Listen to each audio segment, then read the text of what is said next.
देखिए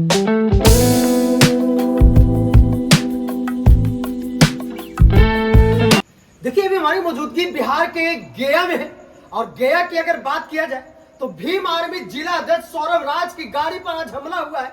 यानी गाड़ी पर नहीं बल्कि सौरभ राज पे हमला हुआ है और सौरभ राज के पूरे टीम पे हमला हुआ है। इस बात के लिए कि गया से जैसे ही निकले और मगध मेडिकल थाना क्षेत्र के अंतर्गत नैनी दुभल के पास में जैसे इनका गाड़ी पहुंचता है, इन्होंने गया से निकले सरघाटी एक शादी समारोह में जा रहे थे अपने दोस्त के मतलब शादी में, तभी नैनी दुभल के पास में मतलब अज्ञात अपराधियों ने ऐसा हमला किया कि इन्होंने इनके पूरे टीम जो है से बाल बाल बचे हैं। हालांकि इनकी गाड़ी जो है से क्षतिग्रस्त हुई है। हालांकि इन्होंने पुलिस मतलब थाना में भी मतलब सूचना दी, थाना आकर के स्क्वाड भी इनको किए हैं और हमारे बीच में उनके पूरी टीम यहाँ पे मौजूद है। हम विशेष जानने का प्रयास करेंगे कि आखिर सौरभ राज की गाड़ी पे सौरभ राज पे नहीं बल्कि भीम आर्मी के जितने भी लोग हैं उन सभी पर कहीं ना कहीं हमला किया गया है। कैसे क्या घटना घटी है हम जानने का प्रयास करेंगे। सर हमारी चैनल में बहुत बहुत स्वागत है। धन्यवाद। देखिए अभी हम लोग आ रहे थे जी, हमारे एक क्रांतिकारी साथी है निरंजन जी, उनका विवाह है आज, तिलक समारोह था, सिरघाटी आ रहे थे पूरी टीम के साथ जी। बाईपास से हम लोग जब नैली दोहल के रास्ते जो सिंगल रास्ता उसमें हिले, अचानक हमारे गाड़ी के सामने एक स्कॉर्पियो आती है और वो शायद मेरे गाड़ी को पहचानता है या मुझे पहचानता है अंदर बैठे हुए। मेरे गाड़ी की तरफ अचानक वो जो है अपना गाड़ी ले आता है जी, जो हमारा गाड़ी चला रहे थे जिला प्रभारी महोदय, वो गाड़ी को पूरा सड़क से नीचे उतार देते हैं। उसके बावजूद गाड़ी जो है टकराते टकराते बचती है। फिर भी हम लोग ये समझे कि सिंगल रास्ता है, लड़का पी रखा होगा, लोग पी रखे होंगे, हम यही बोले। हम उसको बोले भी, हम लोग जो लोग थे ये बोले भी कि साला पी रखा है, ये देखो कैसे गाड़ी चला रहा है। हम लोग को उस समय तक ये अंदेशा नहीं था कि ये जानबूझ करके मेरे गाड़ी को मार रहा था और ये हमला। हम लोग जो है गाड़ी को आगे बढ़ाते हैं, हम बोले भी कि गाड़ी आगे बढ़ाइए। इतने में मेरे जो पीछे बैठे हुए थे वो कहते भैया गाड़ी घुमा रहा है। तो हम लोग के पास कुछ और न हथियार न भाई, हम लोग सुरक्षा लेकर के चलते हैं, किसी प्रकार का सुरक्षा है। हमने कहा कि चलिए गाड़ी आगे बढ़ाइए, आएगा तो देखा जाएगा। इतना में गाड़ी आगे जैसे ही बढ़ती है, गाड़ी को ओवरटेक करके गाड़ी को रुकवाता, अचानक उसमें से 7-8 लोग उतरते हैं, सबके हाथ में लाठी डंडा गाली गलौज करते हुए अचानक गाड़ी के सामने खड़ा हो जाते हैं। अच्छा। और यही बोलते हैं कि गाली एकदम अभद्र गालियों से, और सीधा ये कि तुम उतरो। अच्छा। हमारे जो साइड में बैठे हुए थे ड्राइवर सीट को शीशा उतारते हैं, वैसे उसका कॉलर पकड़ करके और नीचे खींचने लगते हैं। अच्छा। वो ये सोचते हैं कि गाड़ी के ड्राइवर को उतार लेंगे तो भाई पूरा गाड़ी हमारे कंट्रोल में होगा, जैसे चाहेंगे मारपीट, या क्या उनका मंशा था नहीं पता। वो अचानक जो है इस प्रकार के कार्य करने लगते हैं। हम लोग समझने का ही प्रयास करते हैं और वो गाड़ी से समझाने का प्रयास करते हैं, गाड़ी के अंदर से ही।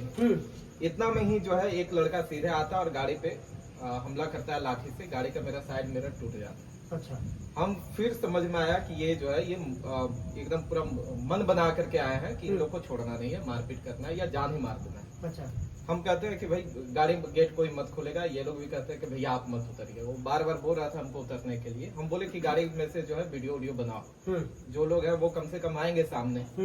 इतना में ही हम गाड़ी में ही बैठे बैठे थाना को भी फोन करते हैं। थाना बोलते हैं SHO साहब क्विक रिस्पांस करते हैं और बोलते हैं कि तुरंत जा रही है गाड़ी, थाना की गाड़ी जा रही है।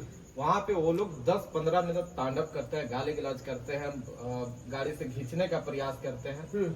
कुछ हमारे साथी उतरते हैं, उनके साथ मारपीट करने का प्रयास करता है। कुछ साथी जो वीडियो बनाने का प्रयास करते हैं उस पर लाठी डंडा से वार किया जाता है। फिर जो है हम लोग वहाँ पे किसी प्रकार से हम लोग कंट्रोल करने का प्रयास कर रहे थे। लेकिन जब उसको जैसे ही भनक मिला कि पुलिस आने वाला है, शायद उसके कुछ और लोग थे। इतना नहीं, इससे पहले वो फोन करता है। वहाँ के आसपास से 3-4 बाइक से और लोग आते हैं। अच्छा। और उनके पास शायद हथियार भी थे। पहले कितने की संख्या में लोग आए? पहले जो स्कॉर्पियो से लोग थे, अच्छा, वो 7 से 8 लोग थे स्कॉर्पियो में। हाँ, उनके हाथों में डंडा था। हाँ। वो डंडा के साथ उतरते। कुछ देर बाद जब हम लोग ये करते हैं तो उतना देर में वो फोन करता है। फोन जैसे ही करता है, वो 3-4 बाइक से लोग जो आते हैं उनके पास हथियार कंफर्म थे कि हथियार होंगे, क्योंकि जिस प्रकार से वो आता कहता आज मतलब डाउट हुआ कि हथियार लेकर के आया। हाँ, तब हमको और शक लगा। फिर हम बोले कि नहीं, जो लोग हैं बाहर वो भी अंदर बैठे होते, जो होगा देखा जाएगा। गाड़ी निकालने का हम लोग प्रयास करते हैं। इतना में ही देखे कि गाड़ी शायद उनको पता चला, भनक चला कि प्रशासन आ रही है, वो गाड़ी अपना अपना निकाल ली, सब लोग आगे बढ़ गए। फिर हम भी गाड़ी घुमाते उसका सोचते हैं, गाड़ी का पीछा करते हैं। प्रशासन से संपर्क में थी, SHO साहब दोबारा हमको फोन किए कि गाड़ी जा रही है। जब हम लोग आगे बढ़ने का प्रयास करते हैं, क्योंकि गाड़ी घुमाते घुमाते उसकी गाड़ी निकल जाती है, इतने में ही प्रशासन आती है। प्रशासन वहाँ पे छानबीन करती है, लोगों से पूछताछ भी करती है। अभी तक पता नहीं चला, क्योंकि वहाँ से फिर हमें निकलना था, जहाँ आना था, जिस आयोजन में उस पे हम लोग आ गए हैं और अभी यहाँ है SHO। तो क्या लगता है कि जितने भी हमलावर थे वो उसमें से किन्हीं को आप नहीं पहचान पाए? नहीं, हम लोग किन्हीं को नहीं पहचानते हैं, किन्हीं को नहीं पहचान पाए। लेकिन जैसा बिहेवियर था उसका, हाँ। जिस प्रकार से वो हमला कर रहे थे, हाँ, इतना कंफर्म था कि वो हमें पहचानते थे। उन लोग मतलब पहचानते थे? हाँ, बिल्कुल पहचानते थे। और वो उनका मकसद यही था कि हमें किसी भी प्रकार से क्षति पहुंचाए। तो क्या लगता है उन लोग घात लगाकर पहले से प्लानिंग करके? नहीं, पहले से तो नहीं था। ऐसा है कि वो रूट मेरा रेगुलर का रूट नहीं है। अच्छा। वो कभी भी हम बहुत कम उपयोग करते हैं उस रूट का। अचानक ये हुआ कि मेरी गाड़ी इधर से जा रही थी, उसकी गाड़ी आ रही थी। उन लोग को मंशा क्या? गाड़ी दोनों जो है वो दिख रहा है कि गाड़ी अपने अपने साइड पे चल रही है, लेकिन गाड़ी का मेरा बोर्ड देखता है या मेरा गाड़ी पहचानता है। अचानक जो साइड में चल रहा था वो मेरी तरफ गाड़ी घुमा देता है। अच्छा, गाड़ी का बोर्ड देख करके आप लोगों को ये गमछे देख करके उससे मतलब उन लोग गाड़ी गमछी देखा हो या ना देखा हो, लेकिन मेरा गाड़ी के पहचान से ही जो है वो गाड़ी स्कॉर्पियो अपना जो है मेरे गाड़ी के सामने ले आता है। चलाने वाले इतने अच्छे थे हमारे भाई, वो गाड़ी पूरा नीचे उतार देते हैं रोड से, और वो गाड़ी फिर घुमा करके आती है। क्योंकि अगर वो उनका अंदेशा ऐसा नहीं होता तो गाड़ी वापस लेकर के नहीं आती। मेरी गाड़ी को ओवरटेक करते हैं, ओवरटेक करके वो लड़के फिर सब उतरते हैं, जिनके हर के हाथ में डंडे होते हैं, लाठी होते हैं, हॉकी होते हैं, और वो सीधे गाली गलौज से बात करते हैं और सीधे जो है हमला करते हैं। अगर आप लोग वहां से नहीं निकलते तो क्या हो सकता है? आज कुछ भी हो सकता था। अगर हम ये कहें कि हत्या भी हो सकती थी हमारे किन्हीं भी साथी का, मेरा या मेरे साथ रहे जो साथी है, वो किन्हीं का भी हत्या हो। कितने की संख्या में आपकी टीम थी? हम लोग 7 लोग थे, और साथ में कुछ ऐसे भी साथी थे जो अभी नए हैं। अच्छा। घटना कितने बजे का है? ये अभी 8 बजे के आसपास का, 8:30 पौने 9 के ये घटना है। तो क्या लगता है पहले से सौरभ राज को या सौरभ राज की टीम पे या भीम आर्मी के लोगों पे मतलब कभी मतलब धमकी वगैरह मिला? लगातार हो रहा है ये, और हाँ। एक बार नहीं, ये तो मेरे ऊपर तीसरी घटना है। आमस थाना में भी आप सभी को पता होगा कि एक पीड़िता से हम लोग पीड़ित परिवार से मिलने गए थे। उस समय भी मेरे साथियों पे हमला हुआ था, मुझ पे हमला हुआ था। अच्छा। जिसको लेकर के हमने वहाँ के थाना अध्यक्ष को सूचित किया, आवेदन दिया, FIR हुई। दूसरे बार जब हम लोग सुड़नी वाले मामला में, आप सभी ने उसको देखा भी होगा, और हम लोग साच के साथ सब कुछ दे रहे हैं कि मेरे ऊपर हमला हो रहा है, मुझे कुछ लोग क्षति पहुंचाना चाहते हैं, साच के साथ दे रहे हैं। उस मामला में भी आप तमाम लोगों ने देखा कि कैसे हमको धमकी दिया गया, मेरे पूरी टीम को धमकी दिया गया। और इस बार तो भाई सीधे गाड़ी सामने से ला करके रोका गया, सामने ला करके और जान मारने का प्रयास किया गया। वो लोग जैसे थे, क्योंकि जो बाद में आए थे, जो बाइक के माध्यम से आए, उनके पास हथियार थे। आखिर सौरभ राज की टीम या सौरभ राज पे आखिर क्यों हमला करेगा? ये हमला केवल इसलिए है क्योंकि यहाँ जो दबंग प्रवृत्ति के लोग हैं, सामंतवादी मानसिकता रखने वाले लोग हैं, जो ये समझते हैं कि मेरा जन्मजात अधिकार है गरीबों का शोषण करना। अभी एक मांझी परिवार की बेटी के ऊपर जो है अटेम्प्ट टू रेप किया गया, और समझिए कि अगर वो उसका भाई नहीं होता तो रेप कर दिया गया होता। उल्टा उसके परिवार के ऊपर मुकदमा दायर किया गया है। एक परिवार, एक दलित परिवार जो जमीन खरीदने के लिए एक व्यक्ति को पैसा देते हैं, जो F ग्रुप से आते हैं, उनको पैसा देता है 9,80,000 रुपया, और जब वो जमीन लिखवाने जाता है तो उसके पूरे परिवार के ऊपर हमला किया जाता है, मारपीट किया जाता है, और उल्टा उसी परिवार पे मुकदमा दर्ज कर लिया जाता है। तो ये जितने मामले हैं, जो ऐसे मामले, हत्या जैसा मामला, बलात्कार जैसा मामला, जो इन दबंगों के दबंगई से गांव में अपना दम तोड़ देता है न्याय के लिए, उस मामलों को हम लोग जो है जिला तक पहुंचाते हैं। तो क्या लगता है मामला को हम लोग जो है सरकार तक पहुंचाते हैं।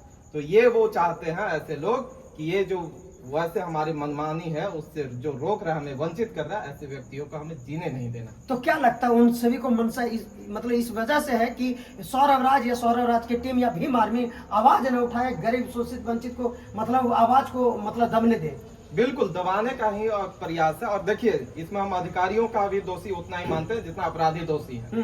क्योंकि अगर हम पे 2 हमला पहले हो चुका है, 2 इस प्रकार की घटनाएं हो चुकी है। पहले भी 2 हमला हो चुका है। आमस थाना में हुआ जी। एक बार, दूसरी बार जो फोन के माध्यम से हमें धमकी दी गई, उसकी भी मुकदमा धमकी पहले फोन के माध्यम से किसके द्वारा धमकी दिया गया? डब्ल्यू यादव जो यहाँ के जिला का जो है मुखिया संघ के अध्यक्ष है, अच्छा, उनके द्वारा दिया क्या गया। धमकी दिया गया था? वो तो भाई देखने की बात की। अब देखने के मतलब आप समझ सकते हैं, कॉल रिकॉर्डिंग है, आप तमाम लोगों ने चलाया है कि किस प्रकार को अभद्रता कर रहे हैं हमारे साथ, धमकी दे रहे हैं। धमकी का मतलब यही होता है कि हम तुमको नुकसान पहुंचाएंगे, और नुकसान का मतलब यही है कि जान भी लिया जा सकता है।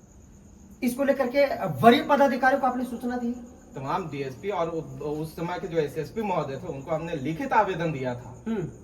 तमाम यहाँ के वरीय अधिकारी जितने हैं, बार बार हम सूचित कर रहे हैं। ये अधिकारी ये सोच रहे हैं कि ये वही व्यक्ति है जिस मुकदमा में हमें 2 रुपया की इनकम हो सकती है। जो थाना अध्यक्ष ये सोचता है कि ऐसे मुकदमे जो दबाए जाते हैं उसमें हमको पैसा मिलता है, ये पैसा जो हमें करप्शन के माध्यम से आता है, इस पे सौरभ राज जैसे नेता आकर के रोक लगा देते हैं। वो ये कहते हैं कि कानूनन और संवैधानिक तरीके से थाना चलेगी, न कि आपके मनमर्जी चलेगी, न कि यहाँ करप्शन चलेगा, भ्रष्टाचार चलेगा। वैसे जो रोक लगा रहे हैं, दूसरा है कि उनकी परेशानी बढ़ जाती है। जो मुकदमा में उनको भाग दौड़ नहीं करना पड़ता, रेप हत्या जैसे मुकदमा जो वहीं दम तोड़ देता है न्याय के लिए, उसको हम लोग थानाओं तक जो पहुंचा देते हैं, उनकी भाग दौड़ जो बढ़ जाती है, उससे वो बच जाते हैं। तो क्या लगता है हमारे बिहार में लगातार जो मतलब अपराध की घटना जो घट रही है, इससे क्या साबित हो रहा है?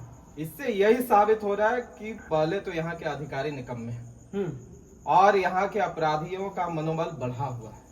ये मनोबल तभी बढ़ता है जब अधिकारियों का संरक्षण प्राप्त होता है, जब अधिकारी निकम्मे हो जाते हैं, भ्रष्टाचार घुसखोर हो जाते हैं, ये तभी होते हैं। और हमारे जिला में फिर से हो गया। आप सभी को याद होगा 2024 का वो घटना, जब हम लोगों ने आंदोलन किया, उसके बाद यहाँ हमने दिखाया कि कैसे जो है अधिकारी काम करते हैं। हम लोग जेल गए, लेकिन उसके बाद आपने देखा होगा कि तमाम गरीब वंचित शोषित समाज का जो है लोग जब थाना में जाते थे तो सम्मान के साथ उनको बैठाया जाता था, क्योंकि उन अधिकारियों के मन में ये डर था कि अगर हमने इनके विरुद्ध कोई कार्य किया तो भाई इनके लिए भीम आर्मी लड़ने वाले हैं। ये जो अधिकारी अभी नए आए हैं हमारे जिला में, ये जो नए थानाओं में जाके बैठे हैं, इनको हमारी ताकत की अनुभूति अभी नहीं हुई है। अगर मुझ पे हमला हुआ है तो एक बात और आप समझ लीजिए कि एक सौरभ राज को आप मारोगे। आज गया जिला में देख लो, एक नहीं अनेक भी सौरभ राज खड़ा। तो क्या लगता है कितनों को मारोगे? सौरभ राज पे ही हमला हुआ है या पूरे भीम आर्मी पे? पूरा भीम आर्मी पे ये हमला है। अच्छा, आप समझो, शायद उस गाड़ी में हम नहीं होते, मेरी गाड़ी में कोई और हमारे साथ ही होते, ये हमला तो उस पे भी होता, और शायद हम नहीं होते तो ये घटना और बड़ी हो सकती थी। अच्छा, क्योंकि हमने सूझबूझ के साथ वहाँ पे हमने डिसीजन लिया। अगर सही डिसीजन हमारी नहीं होती तो आज शायद हम आपके समक्ष खड़े होकर के बोल नहीं रहे होते। वरीय पदाधिकारी को फोन के माध्यम से या लगातार आप समझिए कि यहाँ के जो एसएसपी महोदय हैं, गया एसएसपी महोदय को हमने 2 कॉल किया। अच्छा, उन्होंने कोई रिस्पांस नहीं किया। यहाँ के बाद यहाँ घटना के कितने देर बाद कॉल किया? जस्ट हमने सबसे पहले थाना को सूचित किया, थाना ने रिस्पांस किया। उसके बाद हमें लगा कि मामला बढ़ रहा है, शायद थाना जो है रिस्पांस उस प्रकार से ना कर पाए, तो हमें लगा कि एसएसपी महोदय को तुरंत बताना चाहिए, क्योंकि वहीं पे वो लोग हैं। 15-20 मिनट वो तांडव किए हैं। अगर हमारी वो सूझबूझ हम वहां पे नहीं दिखाते तो वो लोग जिस एग्रेशन में थे वो सीधे जो है जान लेने के उद्देश्य से ही आए। क्या आपकी टीम या आपने मतलब एसएसपी महोदय को भी फोन किया? हाँ, आप देख सकते हैं। डीएसपी महोदय को भी हमने फोन किया। हाँ, क्या रिस्पांस मिला? दोनों में से किसी ने कोई रिस्पांस अभी तक नहीं किया। कोई कॉल बैक नहीं, कोई या कॉल कोई बैक मतलब नहीं फोन नहीं रिसीव किया गया। अच्छा, तो समझिए कि जब ऐसे वरीय अधिकारी फोन नहीं उठाएंगे और हम जैसे व्यक्तियों को जो जिला का नेतृत्व करता है, जिसके ऊपर हजारों लोग जो है विश्वास करते हैं, जिसके पास घटनाएं आती है, और यहाँ के अधिकारियों को ये पता है कि भीम आर्मी के लोगों के पास समस्याएं आती है, जो समस्याएं हमसे नहीं निवारण होता है, हमसे तो भाई भी थाना पुलिस प्रशासन सहयोग लेती है भीम आर्मी के लोगों के लिए। जब हम लोगों का फोन नहीं रिसीव हो रहा है 8 बजे, 8:30 बजे, 8:45 बजे, तो आम आदमी का क्या हालात होते होंगे इन अधिकारियों के संरक्षण में? इन अधिकारियों के संरक्षण में जो थानाएं चल रही है वो कैसे चल रहे होंगे?